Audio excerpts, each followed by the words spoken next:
This is the Sixth Man Show, an Orlando Magic podcast, with your hosts, Luke Sylvia and Jonathan Osborne, covering all things Magic basketball. By fans, for fans. Go Magic!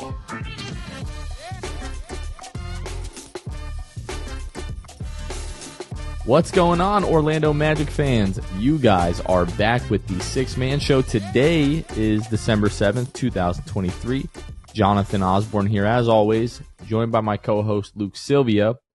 Luke, today ended like in a really, not great way. The day started in a really cool kind of way. I don't know if we want to talk about that like right off the bat. Yeah. Set some good vibes before we get depressed again. Yeah, we had two positives and a negative today. As the people know, that's why they're tuning in. Paolo had his career high, 42 points tonight. And the negative is the loss the Magic took at the hands of the Cavaliers, despite the 42-point performance and Paolo doing everything in his sweet, sweet ability to do. Superstar. The other positive, Jonathan, as many of you don't know, I don't know, but Franz and Moritz Wagner went on, pardon my take, part of Barstool Network for the podcast, right? They did it in studio. I guess this was taped a couple weeks ago. In Chicago. Yeah. So this was taped. It was released essentially today. I'm watching it this morning while I'm working. And I had already made the point of like, if there's anything in this that is like thought-provoking, funny, whatever, I'm going to clip this. We're going to post it to the show's Twitter, whatever, move on. Moritz Wagner goes ahead and tells a story basically about how like trash talking Kevin Durant, how it went incredibly wrong for him. I don't know if we want to even tell the story of that. I don't know what you think, but yeah, I mean, essentially like his rookie year, he gets fouled on a three, doesn't realize that it was Kevin Durant that fouled him, and like with, classic Mo Wagner style, just like says, yeah, you can't guard me. And then he realized it was Kevin Durant. And then as he's shooting free throws, he has Kevin Durant, DeMarcus Cousins, and Draymond Green like barking at him, talking trash at the free throw line. And he made like 1 out of 3 free throws, and it just went really badly for him. It was really funny clip. Very funny. Like his delivery was great. The entire story was awesome. So shout out to Mo Wagner. So anyway, I screen record this. I put it to our Twitter and gave the proper credits, of course. Gave proper credits, absolutely. And then a few hours go by, Jonathan, and we see Big Cat from Barstool, and pardon my take, retweets us. He's got like 1.6 million followers, and so in our chat we were like, "Oh man, that's awesome! Like that's a W. That's awesome." I think we stayed pretty even keel for that. And then we were definitely cool, but we were like, hey, that's probably the biggest like Twitter account that we've ever had an interaction, like a direct retweet for sure. So we're like, okay, that's dope. Like this tweet is going to do really well. So then, and we were right. We were right. Then what? Maybe 15 minutes later? Yeah. 15 minutes later. The group chat was not even keeled. No, not even keeled at all. I'm working, and I see my phone light up, and it says, KD Trey, Kevin Durant quoted your tweet or like whatever, and he goes on to basically say that like he walked away from that instance and saying Moritz Wagner was an a-hole, right? Like this rookie's an a-hole because he was a rookie at the time. This comes across our screens, and we all simultaneously did the same thing. We all sprinted to our group chat. I just started typing gibberish in that moment. I just started spamming gibberish. You were spamming a lot of OMGs and everything else. Kevin as well, chiming in on those too. Like, just insane. But what would ensue, Jonathan, for the rest of the day? We didn't know. We should have known for sure that this was going to happen. But because of that engagement, people had to click on our tweet to watch the clip because Kevin Durant didn't tweet the clip. He quote tweeted the clip. People have to click on our tweet as a result. And as of now, 10:50 p.m. on Wednesday, December 6th, this clip has 11 million views. And thus our tweet has 11 million views. We've gained hundreds of followers to this point. Shout out to Kevin Durant and his 20 million. So if you could think that like we were a little bit excited about Big Cat retweeting at 1.6 million followers, KD quite literally has 20 million of them. So that was insanity. Just ridiculous. could not believe it. Yeah, big shout out to KD. Still a buster for going to Golden State, by the way. Of But course. like we genuinely appreciate the engagement. You know what I mean? Like it was just we're like, yeah, like maybe this will do 1 million, and then like within 20 minutes it did 1 million. Yeah. And we're like, oh man, maybe this could get to like 5 or 6 million. And then like you said, we're sitting here Wednesday night and it's at 11.3 million. It's just honestly really ridiculous. Like at one point I was like, really it's gonna crazy. hit 2.5 million views. Like I think we can get there. And then it zoomed past 2.5 million probably an hour later. And because you had said maybe like 4 or 5 or 5 or 6 or something million, and then next thing we know, a couple hours later it's gotten past that. It was out of control. It was absolutely out of control. So I'm like looking at who's liking, who's retweeting, trying to sift through and try to see if there was anybody like bigger accounts interacting. Incredible. Rex Chapman was one of them. I believe he liked or something like that. He's got quite a big following on Twitter or X, whatever. After that, Jonathan, I said to myself, nothing that happens today can ruin my day. The Magic almost did. The Magic losing today almost broke my spirit, but Kevin Durant carried me through, I guess. I gotta be honest, bro. I would trade in 11 million views to have won this game tonight. I really would have. I might be in the minority there, and I can understand if like maybe you wouldn't, because like couple. It was a fun day. Yeah, it's like I'll tell my grandkids like this. Kevin Durant interacted on some capacity with our social media, which he probably will never do again. I wouldn't expect it. We're a Magic related podcast. I don't know, man. I don't think I would trade it in. People, make the assumptions you want, but it was a very fun day for us. So we all FaceTimed like right after, and we're all like cackling like idiots. And my mom's like, "You're gonna give somebody a heart attack." Like my mom has no idea who Kevin Durant is. Those of you that don't know, my mother lives with my wife and my kids and I. And I had to go in and be like, "Mom, like Kevin Durant is legitimately one of the best basketball players that has ever walked the face of the earth." Mm-hmm. Okay. And he just retweeted our tweet to like 20 million people. Like that's pretty crazy. Like it's just just wild. Like that was definitely not on the old bingo card waking up today. Really, really funny story. Crazy. You know what's not funny, Luke? What's that? So far this week, the Magic are 0-1 with a loss to Cleveland on Wednesday night.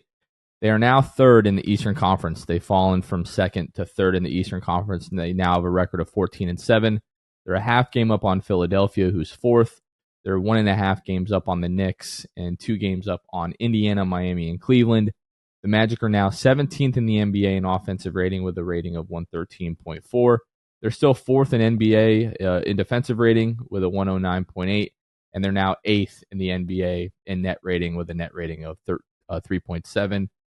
Looking at the injury report, which is slowly growing, unfortunately, Markelle Fultz has now missed the last 13 games with left knee tendonitis. I believe he missed like 2 or 3 games before his last game, played 1 game, and now has missed the last 13. So it's like 15 out of the last 16 or 16 out of the last 17, something like that. Wendell Carter Jr. has now missed the last 16 games with a fractured third metacarpal in his left hand. He should be going, if my timeline is correct, he should be seeing the doctor again this week, hopefully to get like the final like full clearance, like, hey, you can resume basketball activities, because I believe it's been about 6 weeks now since the injury first occurred, or at least this coming week will be 6 weeks since the injury occurred. And then he's just got to work on getting back to like live action and getting the conditioning back, and hopefully we see Wendell back, I would guess, in the next couple of weeks here. Jonathan Isaac, has missed the last 2 games with a right ankle sprain. Monday after practice, Jamal Mosley was speaking to the media and said that he expected Jonathan Isaac to play against the Cavs on Wednesday night. He didn't do as much in practice on Tuesday. They were just sort of monitoring everything. And then he was ruled as questionable leading up to the game. And then tonight before the game, Jonathan Isaac was ruled out with the ankle sprain. So he must have practiced Monday, didn't feel so great Tuesday, didn't feel 100% on Wednesday. They're just going to continue to monitor Jonathan Isaac. And for the sake of our defense, we're hoping he comes back as quickly as possible. And then Jalen Suggs tonight, he hurts his ankle in the first quarter, like a little like mix up, like gets tangled up with Donovan Mitchell. He leaves the game in the first quarter, and a lot of people are like, hey, like Jalen Suggs, he might not come back in this game, which would be a massive problem. Well, he checks back in the second quarter, re-aggravates the same ankle, is like holding like the back of his heel, like his Achilles area, so people were worried about the Achilles. He had to have Ernest Eugene and Arnie Kander assist him in walking off the floor, went right back to the locker room, didn't return to the game. He was ruled out at the half with a right ankle strain. After the game, Jamal Mosley said that he's going to be reevaluated when the team gets back to Orlando. Paolo Banchero, after tonight's game, said that Jalen was standing outside of the locker room after the game as guys were coming in. You know, he was in good spirits. So fortunately, it sounds like the Magic, you know, hopefully and probably dodged something pretty significant with Jalen Suggs. But an ankle injury, depending on the severity, can keep you out for a number of weeks. So we're just going to have to wait and see what goes on with Jalen Suggs. Really, really tough kid, plays through injury basically every single night. But everybody sort of has a breaking point. And if this is, you know, more severe than it looks like right now, missing Jalen Suggs for an extended period of time would be a massive loss for the Magic, Luke. It is unfortunate. And watching it happen tonight the first time, we're like, oh, awesome. So Suggs probably not going to play the rest of the game. And it made it that much worse when he checks back in and re-injures it. It's like, what is like he starts playing like very, very respectable defense on Donovan Mitchell, which we desperately needed in this game. And so for him to go out shortly after, like my brother had just texted me and was like, Suggs putting the clamps on Donovan Mitchell. And then possessions later, he goes down again and he's out for the game. It's just disheartening, man. And I don't know. I don't know what the answer is, but it's just not normal. Like, I don't know what it is with this team, with these specific players, but a lot of them, as we know very well, unfortunately, are super injury prone. And I don't know, man. Because if this is just like persistent all year, at what point are you like, what are we doing? Like, what? I don't want to be too extreme about this and in the moment, but it is like, it's ridiculous. And I'm not a medical professional, as I've said many times on the show. So I don't know what the answer is. I don't know at what point you're like, okay, this is enough. And you take whatever action is needed. But, man. That reaction would be extreme to the first 21 games of the season. But when we look back at the last 4 years of the Orlando Magic and look at certain guys and their ability to stay healthy or just the fact that they're not able to do that, that is a genuine concern. And at what point do you say like, hey, like we're wasting this season? You know, we're not even approaching that yet. The Magic are 14-7. They're third in the Eastern Conference. If you would have asked any Magic fan or anybody within the organization a month and a half ago, hey, on December 6th, would you take being 14-7 and being third in the Eastern Conference? Everybody would have given a resounding yes. So I don't mean to make this like the sky is falling or anything like that, but what's coming through right now is previous trauma for me because we've just been dealing with this exact issue for 4 straight years now of guys just constantly being injured. And we had like a couple of, I mean, sure, we had 5 or 6 games and then Wendell and Markelle both go down. But after that, it's like everybody's staying relatively healthy. Everybody's playing really well during this streak. Now the streak is ended, and it's like you already had Markelle and Wendell out. You can't really probably withstand multiple significant losses beyond that, and now we have. And it sucks. And really, when I talk about Jalen Suggs going out and then coming back in tonight, re-injuring, the feeling that I had in those moments is kind of like the full picture of what I've felt with this team, where it's like everybody gets injured, right? start of the season, we're like first fully healthy training camp. This is the year that we get a majority healthy Magic season. And then also to your point, when you say, a few weeks ago, a couple months ago or whatever, if I told you this was a record, would you take it? If you flip that and you're like, what do you think the Magic's record is with Markelle and Wendell being out since game 6 of the season, and we're about 20 games in, 21? What do you think the record is? None of us would say 5-20 again. Exactly. No one would say that we are where we are. So there are silver linings. This team has grown. All the gushing we've done over this team was legitimate. We don't take any of it back. This team has shown a lot of great strides. But you are reaching the point where you have to be critical of losses. You have to be critical of wins. How did you win? What did you do? How did you look? It's not just like a win is a win anymore, and it's not a loss is a loss. You have to analyze this team has taken the next step. At least that's what they've led us to believe. And I have no reason to not believe that just yet. But yes, when you have Markelle and you have Wendell out and then Jalen goes down, it's like, oh man, we're a deep team, but even a deep team can't withstand 3 starters being out for extended periods of time. It's not good for chemistry, and it's not good for results. We're at a weird spot right now with the fan base where we have people that have been through like winning teams like that, have seen, the 95 finals team, like lived through all of that. And then obviously like the 09 finals team and the really, really good 2010 team, and went through all of the Vooch and Evan and AG years that are sort of like, okay, like this is great, but like this team also isn't like a contender yet. And then we have the other fans that we probably fall more into this category of like, we've witnessed some success and then we witnessed all the crap, and now we're just like so happy to be like pretty good again. And then we have other people that are just like over the moon, like pie in the sky, like nothing is wrong, like kind of thing when we look at this team, to the point where I don't think we were overly negative on the last podcast episode talking about the concerns the past few games, especially with the defense.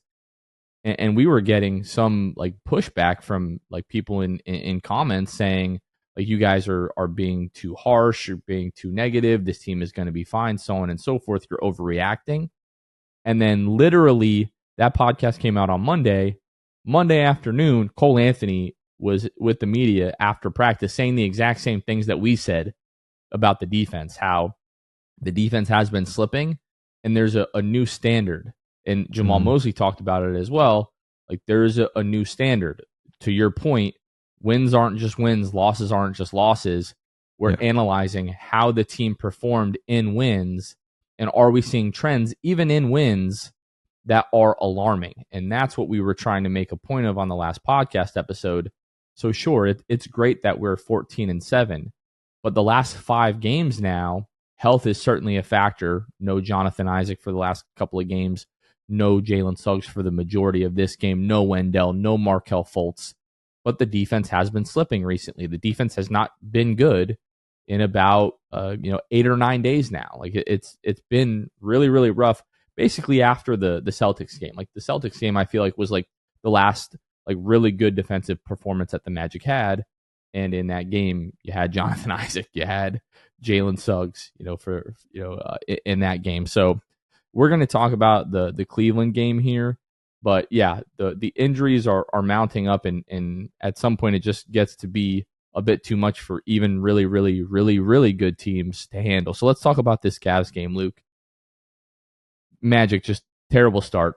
Down 17 after 1. I think the Magic were 0 of 10 from behind the arc in the first quarter. Cleveland was 7 of 10 from behind the arc. You're down 23 in the third quarter. I'm sorry, it was 0 of 10 from 3 for the Magic in the first half. The Cavs were 7 of 10 in the first quarter, 9 of 17 from 3 in the first half. The Magic also give up 7 offensive rebounds in the first half. Just down, I think you were down, was it 17 at half against Cleveland? I don't have it in front of me, Luke. You'll have to remind me or correct me on that in just a moment. I think we're down 13. down 13. I knew it was 17 or 13. Magic down shoot 2 17 of in the first. 13 from 3 in the second half. Fast forward to the fourth quarter, Magic were down 106-90 with just under 10 minutes to go. They go on an 8-0 run where you feel like they're really starting to put things together. They can just get a couple more stops, make a couple of buckets. They can make this a game. They go on an 8-0 run. They're down 8. Cole Anthony has a look from the top of the key wide open with 6:54 to go. If he makes it, it makes it a 5-point game. However, he misses it. Cleveland goes the other way. Jared Allen scores to push the lead back to 10. And that was essentially the ball game. The Magic never got it closer than 10 after that point, and they just traded buckets with the Cavs for about the last 6 minutes, 30 seconds. And you end up losing this game 121-111. And you dig yourself just such a big hole in that first half. Magic played, they outscored the Cavs over the next 3 quarters, the second, third, and fourth quarters, but you're just not able to mount enough of a run. And I know we talked so much, like as I'm going through this recap, about 3-point shooting, but if you look at the box score, essentially that is what this game came down to. Were the Magic fantastic defensively? No. There were a few possessions in the first quarter where I think they left Max Strus like wide open in transition. And I think that happened at least one other occurrence in the second half. And I was like, did we learn nothing from the Brooklyn Nets game when like Mikal Bridges was just running to the corner every single transition opportunity, getting wide open threes, or somebody would close out really hard and he would get a direct run to the rim? Like, did we learn nothing from that? Last year when we were talking about teams getting like corner threes and getting open threes against us, it was a game against the Cleveland Cavaliers that like really made it clear that this was a massive issue. And I had flashbacks of that tonight. I'm like, why are we just we're just way too far into the paint. And when the Cavs rotate, guys are just getting wide open corner threes. And yeah, they were getting good looks, but also Donovan Mitchell was just making incredible shots tonight, as Donovan Mitchell does. But yeah, for the Magic in this game, let's see, let me pull it up here again for us. For the game, the Magic are 2 of 23 from behind the arc. Cleveland 14 of 34. They shoot 41%. Luke, I mean, you can talk about the Magic, being out rebounded, taking care of the ball, 11 turnovers, but you're able to force 15 for Cleveland. At the end of the day, for me, this game comes down to making your threes, and 2 of 23 is good for 8.7%. Magic went to the line 37 times in this game. Sure, you missed 10 of those, still good for 73%, which isn't fantastic, but this game was just the Magic could not knock down any shots from behind the arc. It was remarkable, like to be able to shoot as poorly as the Magic did tonight. The unfortunate thing is that Cleveland's not a good 3-point shooting team. Like in no world this season have they been good from beyond the arc. They're much like the Magic in that respect. They shoot about 32 threes a game. For context, the Magic shoot 30. They shoot the 22nd most in the league, right? So not much. Then when you look at their percentages, the Magic shoot 35.4% on the year and Cleveland 34%. Cleveland is by percentage the 5th worst 3-point shooting team in the league.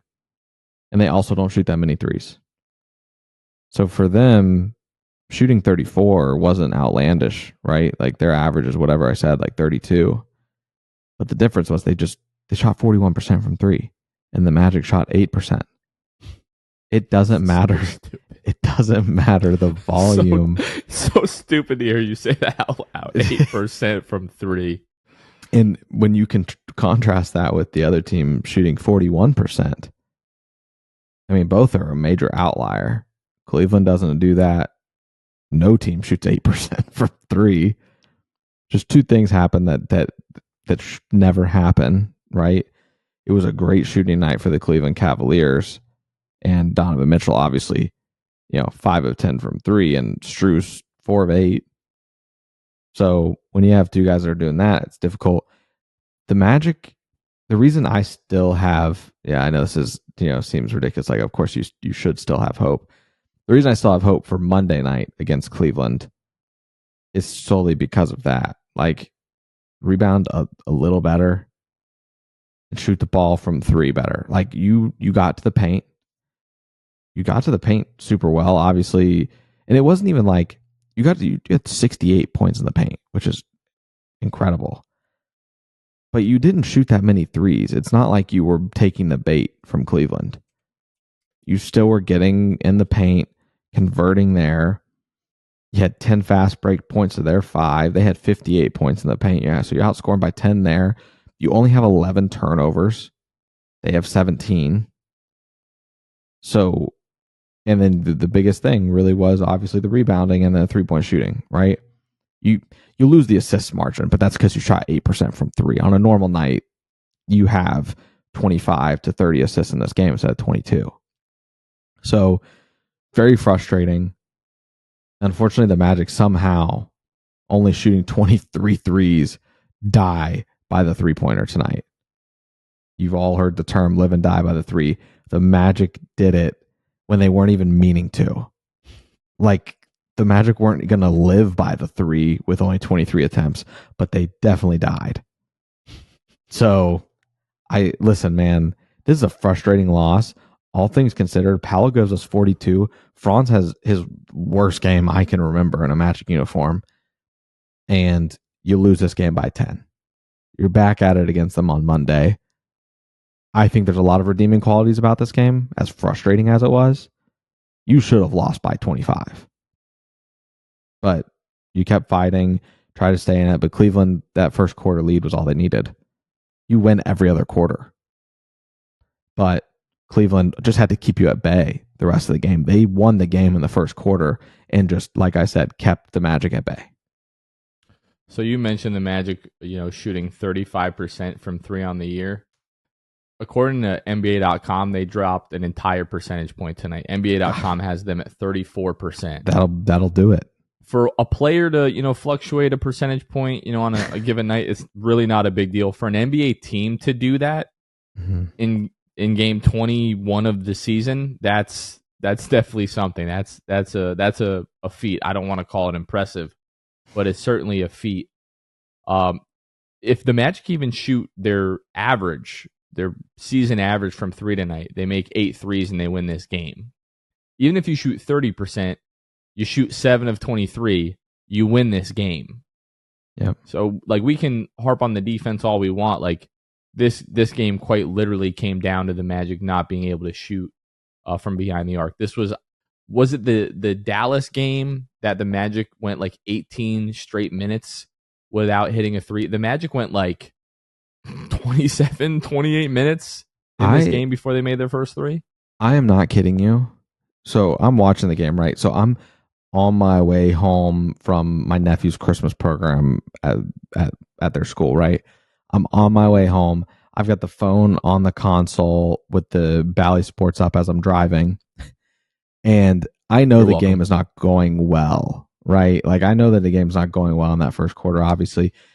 Friggin' Donovan Mitchell banks in that first shot of the game. I'm like, well, that's weird. And then they go down and Goga tries to pass to Paolo, and Paolo quite literally unintentionally gets this ball tipped into the basket. He's awarded the basket just because his hand was there, right? Terrible. And at that point, I had a couple different thoughts. I was like, oh man, we're in for a really weird game. And then I had the thought of, if that goes in for Paolo, this is going to be a big night. And he ends up scoring 42. Both and it was, in fact, correct. A very weird game in the terms of 3-point. I am not kidding. I am sitting on my couch watching this game, and I see the tweet come across. The freaking Magic PR ruins one play a game for me, and it's always the first 3-pointer of the game because my stream is on Bally is somewhat behind. I get the notification comes through, and I was like, I know we've been shooting poorly, but is that really the first 3-pointer of the game? And I pull up the ESPN app and I go to team stats. I'm like, oh wow, it was the first 3-pointer of the game. I couldn't believe it. This game was a mess, but all things considered, man, you've got them again on Monday. You got a tune-up game on Friday. If we're being completely honest, you play the Detroit Pistons. Blow the doors off those dudes. You say that, and if you listening, you don't understand. The Detroit Pistons have lost 18 straight games. It's a tune-up, and if you lose that game, there might need to be an emergency podcast for this team and what's going on for a team that went on a freaking 9-game win streak and then can't put it together against a team that sucks. They are 2-19. Someone last year, I'll never forget this. I said that a team sucked when the Magic had gotten it going. All right, listen, the last however many games, 50 some games, the Magic were 29-28. We had it going. All right, for our standard. I came on here and I mentioned a team sucked, and someone was like, "Hey, you can't be saying that. We're Magic fans. You can't be." I can say it. I could say it then, and I can say it now when the Detroit Pistons are awful. They are dog, and if the Magic lose on Friday, there's going to be a lot of problems. Our group chat is going to be just a massacre of a group chat, and it's going to be because of just me going off. And if we somehow lose this game to the 2-19 Detroit Pistons, we cannot lose that game. Anyway, my point was that's a tune-up game. Monday you play against Cleveland. You get a chance to right your wrongs, shoot better than 8% from 3, and get out of there with a win on Monday. Yeah, we talked about Franz, who in this game was 3 of 16. I don't think he made a field goal until like late in the third quarter. Yes, correct. Ends up with 14 because he was 8 of 10 from the free throw line, added 6 rebounds, 9 assists, 3 steals. All things considered, like the standard that we have for Franz now, I cannot remember him playing worse than he did tonight. Something that I've noticed with Franz, and this is going to sound kind of weird because he had 10 free throw attempts tonight. When he goes at some of these shot blockers, these rim protectors, he's so accustomed to just be able to get around whoever he wants. But these taller guys, like a Jarrett Allen, like an Anthony Davis, like an Evan Mobley, even if you get around them, they're so long, they're still able to recover. So even if he gets behind them, they're still able to reach behind them and contest his shot at the rim. Instead of what he should be doing, which is getting these guys off balance, get them to commit one way. And if you do get around them, he should still be playing the contact into them, get them underneath the rim, and then it's an easy finish for him.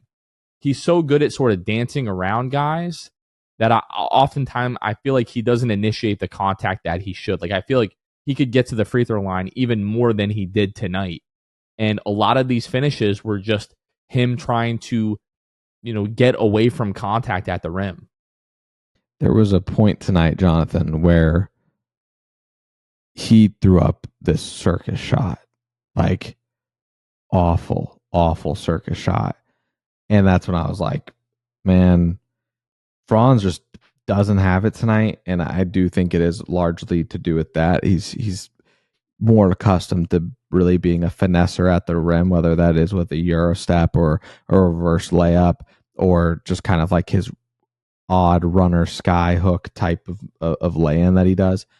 He's very used to that. And Cleveland is just maybe just not a great matchup for him. I don't know if the stats back that up. I do want to look and see if Cleveland it has been hard for freaking Franz to figure it out. I'm going to do that. I'm going to look this up, and then we are going to take a quick break, and we will come back. But before we do that, I do want to take a minute or so just to talk about Paolo because it's absolutely deserved. Before the break? Yeah. Okay. Let's see here. I'm going to look up Franz Wagner against the Cavs. In his career, 7 games, he is averaging 13 points, 4 rebounds, 4 assists, basically. And he is shooting 37% against Cleveland in his career. That does include tonight. So, yeah, it all checks out. He shot 38% last year in April against them on 18 attempts. He was 7 of 18. The game before that, he was 6 of 17 on 35% last December. So, yeah, I mean, it all checks out. Franz Wagner tends to struggle against the Cleveland Cavaliers, and I'm assuming it is because of what we just talked about. One thing that I wanted to talk about that we didn't really mention about the Cleveland Cavaliers game is Anthony Black in the third quarter, 3 of 3, had 6 points, playing admirable defense on Darius Garland and Donovan Mitchell. Played really, really well in the third, like some of the best basketball that we've seen Anthony Black play in a number of weeks, and then just didn't see the floor at all in the fourth quarter. And especially early in that fourth quarter, it felt like Darius Garland like really just took over and was getting to his spots. Darius Garland ended up with 7 points in the fourth quarter and 4 assists. So really just sort of being able to do whatever he wanted in that fourth. It felt like a massive missed opportunity to get Anthony Black back into the game really at any point during the fourth, because was just playing really well. And Gary Cole like really didn't have anything to offer Donovan Mitchell or Darius Garland in the way of defense tonight. And Anthony Black was actually doing a pretty good job on those guys. So the fact that like this is becoming sort of a trend recently where like Anthony Black will start games and like we won't see him in the second half or we don't see him at all in the fourth quarter. And tonight I didn't really get that. I don't know about you. Who was closing lineup tonight? Was it basically the starters but with Gary and Cole, or was it I just believe Cole? so. Yeah, because AB wasn't in and Jalen obviously was out. So yeah, I'm looking at kind of the play-by-play. I believe there was some Mo Wagner in there as well. Mm-hmm. So you did have Goga. Like Gary and Cole in there. It is a no-brainer, in my opinion, to let AB and finish this game and take Gary out. Gary was not good tonight. He just didn't have it. 1 of 7 from the field for Gary. So give me Anthony Black to close the game when he is 5 of 5 from the field.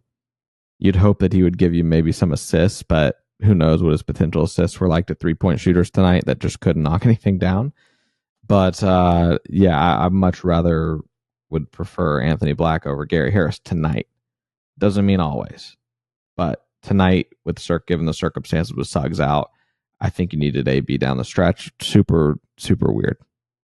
All right, we got to take a moment just to give Paolo Banchero his flowers tonight. The best game offensively of his career, 42 points, had 6 rebounds and an assist and 2 blocks. Had a great defensive possession on Donovan Mitchell.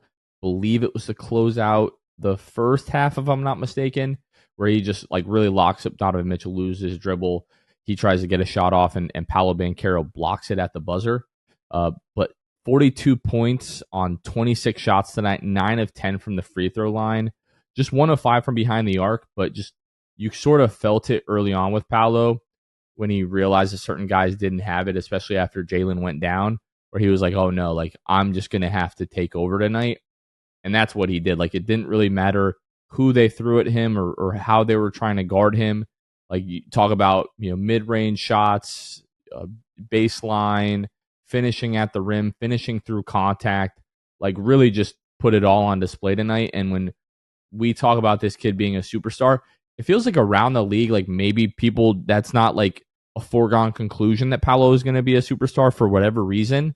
But tonight is like, oh, well, absolutely, obviously, like look at this kid, look at his frame, look at the way that he moves, look at the way that he's able to score in a variety of ways. Like this kid is like, I feel weird like calling him a superstar already because he doesn't like have superstar numbers, but like the superstar talent is obviously there and just putting it on full display tonight.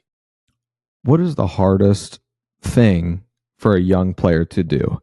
The hardest thing, in my opinion, for a young player to do in this league is to put 2 halves of basketball together, specifically scoring the basketball. How many times have we seen it, whether it be from Paolo, Franz, Jalen Suggs, Cole Anthony, any of these young guys, where they have a great first half. They go into the third quarter with like 17, 18 points that they scored in the first half. And then they're just not able to put things together in the second half, whether that's, the team is just trying to do other things schematically, or the opposing team is throwing so many different looks at them that they have no choice but to just try to distribute the ball, get the ball out of their hands, because they're getting crazy looks and double teams and whatnot. Tonight, Paolo Banchero has 20 points at the end of the first half. And it was great, but no part of me really thought he's going to drop 40 tonight. at that point, with how young, like I said, with these guys and how it usually goes, at that point, you're probably predicting Paolo finishes like 32, 34, maybe. Second half better than the first. Has 22 in the second half. And so finally, like, it was just a complete point performance. You wish that it comes at the hands of a win. Paolo Banchero was awesome. If it wasn't for 3-point shooting in this one, the Magic are able to win this game. And I say that because, as I said earlier, you should have lost by 25 points or more with how terrible the shooting numbers were. But I mean, Cleveland didn't shoot a high volume. They just shot a great percentage, and you dominated the paint. So Paolo Banchero, man, not enough can be said about him. And I agree. The sentiment doesn't seem to be shared that, like, it just seems inevitable he's going to be a superstar. And in this league, there's a lot of people that are called superstars and they shouldn't be. But just so we're clear, I think Paolo Banchero absolutely can be a top 5 talent in the NBA at some point in his career. That's a superstar. And I think that's what we've got on our hands. That's a super duper star, baby. Super duper. The Magic tonight were like one other guy from showing up away from winning this game, whether it be Franz Wagner, Gary Harris, Joe Ingles. Like, any of those guys has a halfway decent night, the Magic are able to win this game. It's much closer down the stretch, so sort of disappointing. But yeah, Luke, you want to talk about some chicken? Yeah, I would love to talk about some chicken. I would kill for a freaking Sando. I say that every time now. Yet? Next time you got to get the box. What? Can you explain the box again? So the box is like tenders that are like chopped up with fries, with the Vinny slaw. You can add pickles to that. You can have the comeback sauce. It's all thrown into one box. Okay. You can even add mac and cheese to that as well, by the way, if you really want to get crazy, which I have. And it's just like all of those fantastic flavors just having a party, in your mouth. In your mouth. Thank you for that. Thank you for finishing that. And I can't get away from the bun, to be honest with you. The Sando is just so good. The buttered bun, I'm assuming it's buttered, but because it is incredible. Yes. So Jam Hot Chicken, you've heard us just rave about their food. You guys can find them at 400 West New England Avenue, Suite 13 in Hannibal Square. Check them out at jamhotchickenfl.com to access the menu. You can order ahead there. You can also access music playlists and just all things Jam Hot. Been getting a lot of love from Yelp, especially recently. I know they were number 4 in the state of Florida. I don't know how rankings work, but they were number 4 in the state of Florida recently in an article for this past year. And they also were like voted ninth best in Orlando. So I don't know how that works, but all I know is they're cooking over there. Jam Hot Chicken. Go check them out. Tell them we sent you. Get the box, get the Sando, get everything, and enjoy it. Tell them we sent you. Want to talk just for a moment about the folks that help make each and every episode possible, our wonderful patrons. If you're a new listener or you've been listening to the show for some time and you just want to be a part of what we're doing and just continue to help take this to the next level, we want to keep making the show better and better. If you would like to help support the show, which you can do for as little as $2 a month, that's one less Starbucks a month. Starbucks like $57 anytime you go there now. Just like everything else, cost of living, cost of food, everything. One less Starbucks drink, you could support us for probably years at $2 a month. So, but if you'd like to join in on the action, you can find us at patreon.com/the6man show. Part of the benefit of our Hall of Fame and elite tier patrons is we give them special shout outs each and every episode. We list every single one of them. As always, we'll go ahead and start with Court Cousins, Drew Gooden, Armin, Carson Tulo, Jonathan Borges, Normal, Magic Player History, Gabe Gaines, Wiffle, Michael Martin, Jamel Miller, Michael Salapong, Donkey Punch, Dave, Powell and Francis Warmth, Pierre A., Dylan Holden, Mr. Mikey, Eduardo Sanchez, Daniel Dutto 15, Bobby Skinner, Goody 93, Teddy Sylvia, Eric Lopez, Fuchsia, Bill Fulton, Edmund Lagone, Hosea Squealin, Caleb Pete, Cannibalism, Time Mr. TV, ESPN Really Sucks, Gear 95 Shred, Junior Bruce, Half-Freakin, Shahin 177, Bowie the Dawn, Himlo Ben Himro, Improv 221, Ray Pastrana, Spanking Season, Soft Taco, Victor Cologne, Irish Magic Mike, Austin Lampy, Random Hustle, Eddie House's Burner, Maria, Keith Wallace, Fritz, Currency Kev, Bruv Sal, Casey Green, Santi Leon, Kane Eckler, The Distract, Ahmad Timsa, and Chansu. Again, if you want to find us in our Patreon, you can find us at patreon.com/The Six Man Show. Luke, Eddie House's burner, which, by the way, we didn't talk about this at the top of the show, but the Celtics have been eliminated from the in-season tournament. They lost to the Indiana Pacers on Monday. And just to show how petty they are, unprompted from us, Magic fans went back to the tweet from Eddie House from last week and let him know, oops, all for nothing. Just tons of Magic fans were doing that the other night. Really, really hilarious. And Eddie House just like keeps doubling down and talking trash. Like next week is going to be big at our at the watch party that we're going to have next week. Really looking forward to that, Luke. And yeah, Eddie House just cannot help but talk trash every opportunity that he gets. I have to share something that I just saw as you were reading our lovely patrons' names there. I have to look something up real quick here, and let's see. All right, so a tweet just came through, Jonathan. The Bulls tonight, they beat Charlotte. They have now won 3 straight basketball games. I believe all of which without Zach LaVine. Shams Charania tweets out after the game tonight, just moments ago, Bulls Zach LaVine will miss an additional 3 to 4 weeks to treat right foot inflammation. Have you ever heard that tweet That's pretty before? Interesting. That is interesting. So the Bulls are now, for those keeping track at home, are 3-1 without him this year. They've ripped off 3 straight. And after they beat the Hornets tonight, Shams ironically tweets out that LaVine is going to miss the next few weeks with right foot inflammation. So might be anything. Maybe Zach LaVine on the move. Don't really need that to be Orlando. Nope. But that's just something I had to share with the class because that was a tweet that made me chuckle due to right foot and inflammation. Vibes around this team are still relatively high, Luke.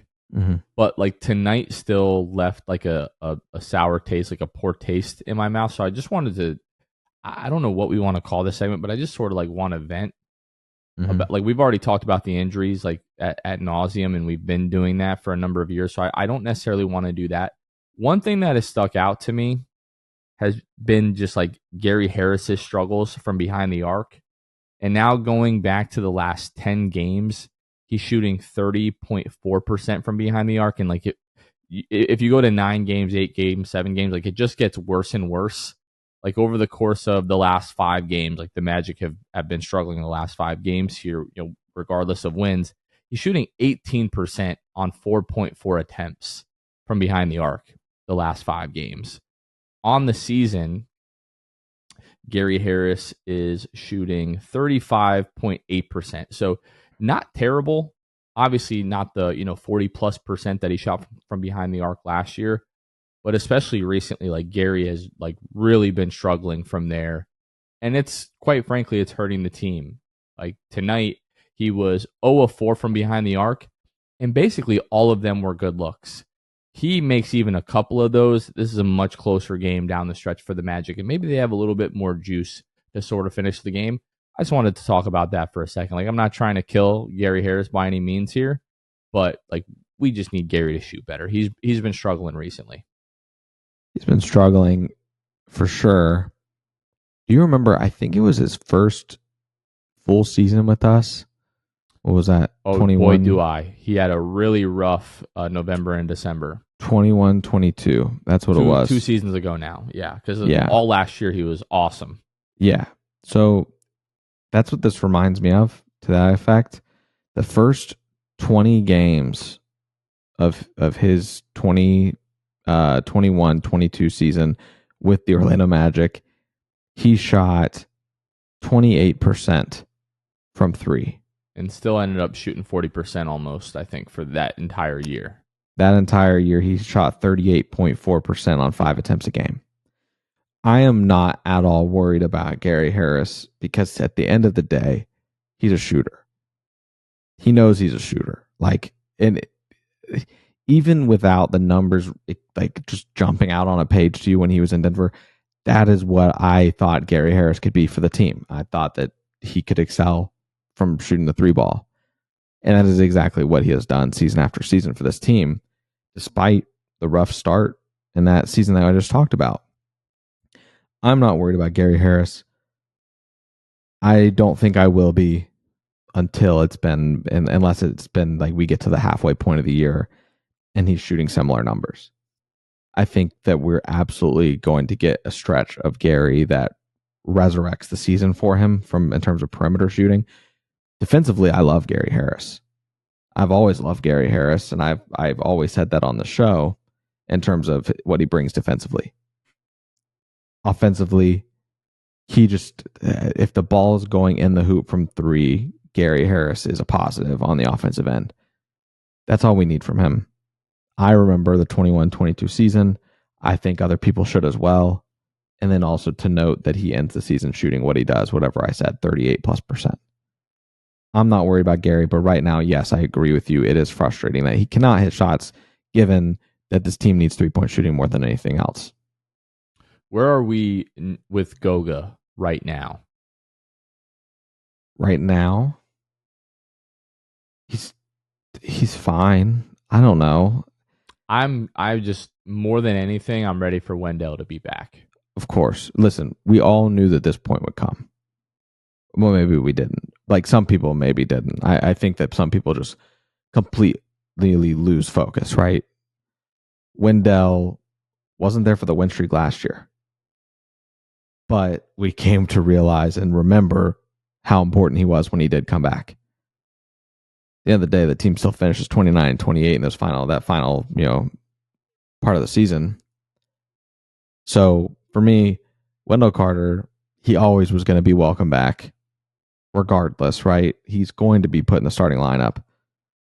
And I think really all we've learned in terms of Goga is that he's probably just going to be collecting DMPs once Wendell gets back. As I said last episode, you're not in any world running a three big lineup in terms of even rotationally. Obviously, you're not going to have them on the court at the same time, but you're not going to run them, in a game with heavy minutes on any of those, all three of those guys. That's for sure.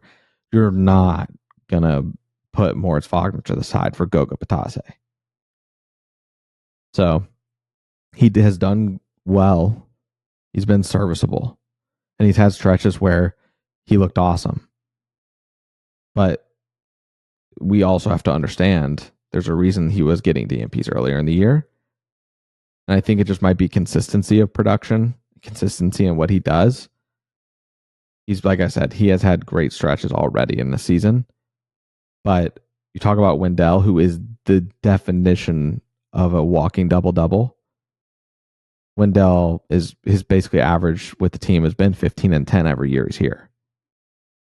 So, yes, Wendell Carter, I'm ready for him to be back.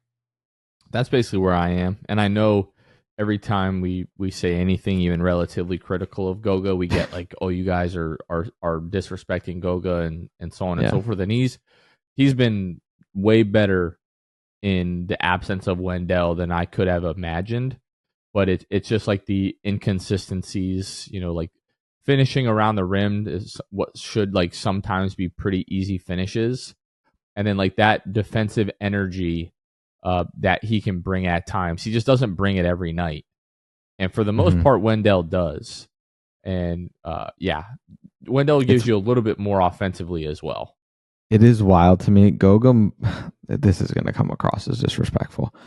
Goga might be the first person in history to be a streaky shooter at the rim only.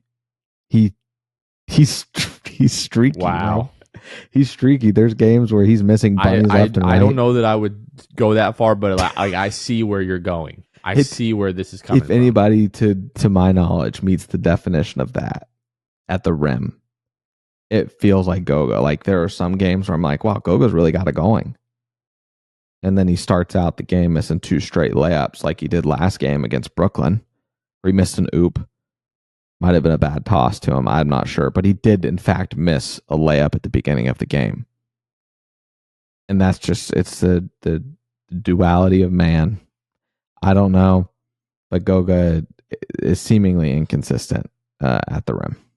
So I'm just strictly looking at field goal attempts and makes over the course of the last few games. So going back to the Milwaukee game on November 11th here, 1 for 5, then 6 for 7, 6 for 10, 0 for 1, 3 for 5, 2 for 6, 2 for 5, 3 for 5, 5 for 7, 2 for 5, 1 for 1, 1 for 6.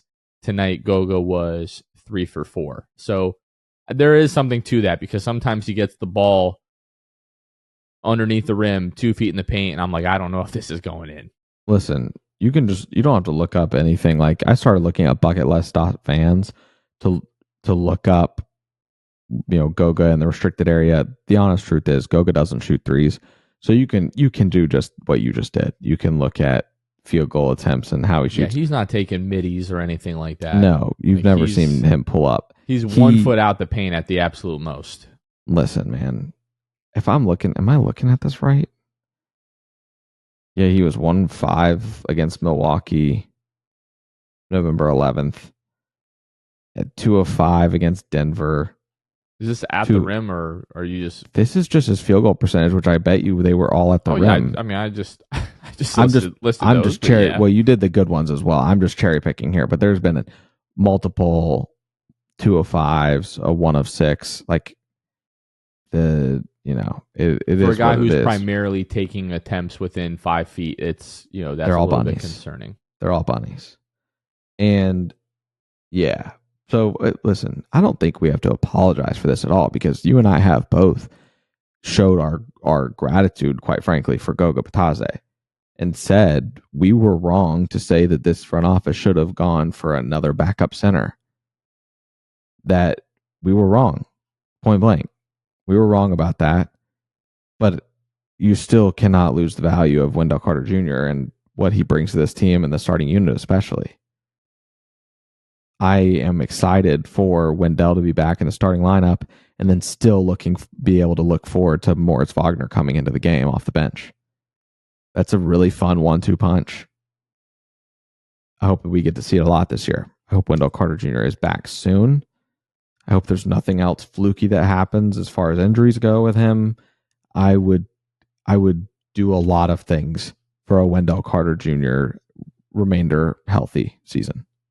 I feel like with Goga, the things that like flash with him and the things that excite me about Goga are the things that Wendell gives you every night. Like when Goga has a big rebounding game, Wendell rebounds pretty well every single night. When Goga has like the 5 or 6 assist games, like Wendell is capable of having those every single night. And then Wendell gives you more offensively. Like Wendell has a little bit of a bag, cannot knock down mid-range jumpers, can step out and shoot league average from 3. So like this isn't a knock on Goga. It's just like Goga is what we thought he was, which is a third center in the NBA. Fair. And it's just it's not because he's not very talented. It's because he can't put consistent performances together. Yeah. So like he's been like contributing, to these wins, but like the Magic have also like won games sometimes like in spite of Goga Bitadze. Like obviously Magic lose tonight, but your starting center playing 24 minutes, having 3 rebounds, that just cannot happen. Mm-mm. I don't mean this to turn into like a crap on Goga Bitadze fest because it's not. Great offensive rebounder. I was more so just trying to outline how badly we need Wendell back. Yeah. For what it's worth, he's had some impressive offensive rebounding games with this team that all stem from effort and hustle. Goga does that well. But in terms of just the general total rebounder, you obviously take Wendell Carter Jr. every day of the week with that. Yeah. Look, I think that's going to do it for this one. Just a couple of things that I wanted to mention. Monday when we take on the Cleveland Cavaliers again at home. Next episode of the Six Fan Show is going to be filmed outside of that game. So as you're leaving Amway that night, be sure to find Ben outside Amway. You'll see him with the camera, with the lights and everything like that. And then next Friday is going to be our next watch party. We are going to be at Castaway Sports Bar and Grill, which is located at 504 North Alafaya Trail. Magic are taking on the Boston Celtics. So that's going to be another opportunity for us to clown Eddie House if the Magic happen to beat the Celtics again. So really looking forward to that. That game tips off at 8 o'clock. The watch party is going to jump off of it about 7:30, so make sure that you guys come out to that. And Luke, I know we've already talked about the menu at Castaways, but I am very much looking forward to Friday and having a nice cold one, watching the Magic hopefully beat the Celtics, and eating some good food. Listen, next Wednesday, when we sit down, record the final episode before the watch party, I guarantee you we're going to be talking menu again. Yeah. Doesn't matter. We got to recap. We got to give these people a refresher. Give me a refresher of what I'm going to be slamming at Castaways. I'm excited to break that down with you guys. A menu breakdown, once again, coming next Wednesday. Let's do it. All right, let's wrap up this one. That's going to do it for this episode, folks. For Luke Sylvia, this has been Jonathan Osborne. You all have been listening to The Sixth Man Show, and we will catch you guys next time. See ya. Thanks for listening to The Sixth Man Show. Be sure to subscribe on iTunes and Spotify to get new episodes downloaded directly to your phone. If you enjoyed the show, please take a minute to give us a 5-star rating and a review. It helps out the show a lot. Follow us on Twitter, Instagram, and Facebook at Sixth Man Show. We'll catch you guys next time. Go Magic!